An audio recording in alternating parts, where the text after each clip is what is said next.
Well, we're on faith challenge number 3. And in this challenge, we really need to compare what we know as positive mental attitude, PMA, with faith. What's the difference between the two? Now, I want you to know that they're very similar. In fact, they're sometimes so similar that we can't tell the difference between positive mental attitude and faith. I remember when I was in high school, it was probably when I first realized what positive mental attitude was. I got it from two different sources. One was from my coach in high school, although his positive mental attitude had a lot of faith mixed in with it. But he taught us some things about thinking big.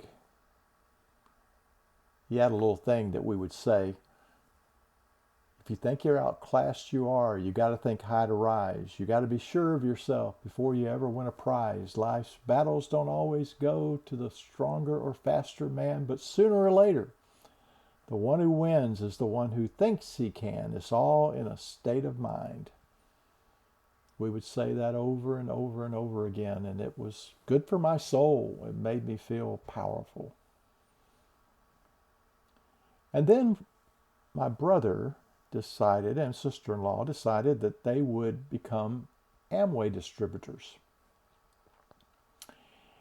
And I remember going to a rally with them. I was just in high school. They wanted to sign me up, and I did. I signed up. I became an Amway distributor. And I remember going to one of those rallies, and they had a really powerful speaker, and they were just all fired up, and they would say things like, "I believe." And you wanted to stand on your feet and just yell, "Yeah, I do too." And then I remember my brother had a record. You remember one of those long play albums, 33 RPMs, or whatever it was. Anyway, it was by Rich DeVos, one of the founders of Amway. And I never heard anybody like Rich DeVos before. Man, that guy fired me up. I wore that record out. I played it over and over and over again, because it gave me this feeling of this being invincible. Of course, what he was trying to do, he was talking about America and the opportunity that we have in America, and how wonderful America is. And I believe all those things. It is wonderful. But his bottom line was, go out there and sell soap, because you can think and grow rich. I started reading those books too. The Greatest Salesman.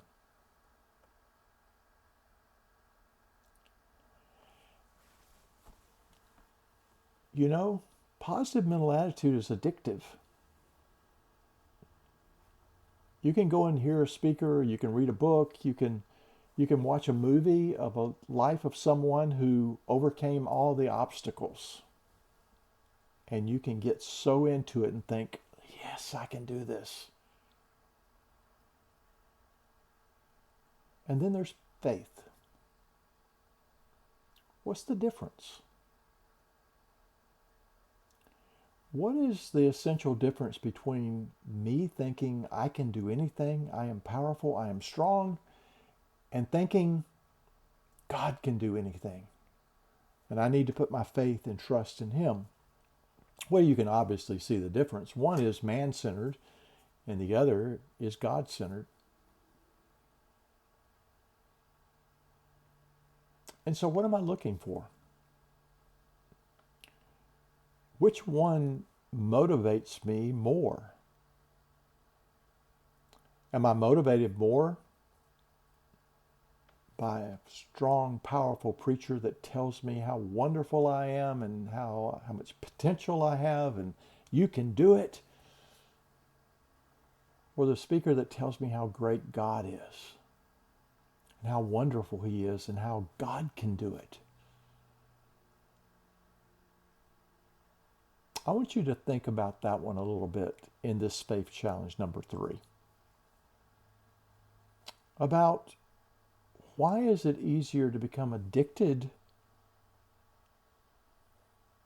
to self-actualization, to becoming all that I can be, versus me putting myself in the hands of a God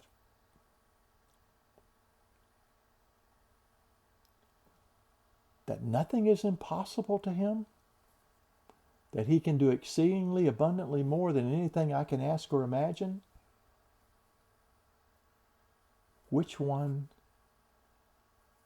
really gets you fired up more? Faith or PMA? Positive mental attitude. I want you to think about that one a little bit.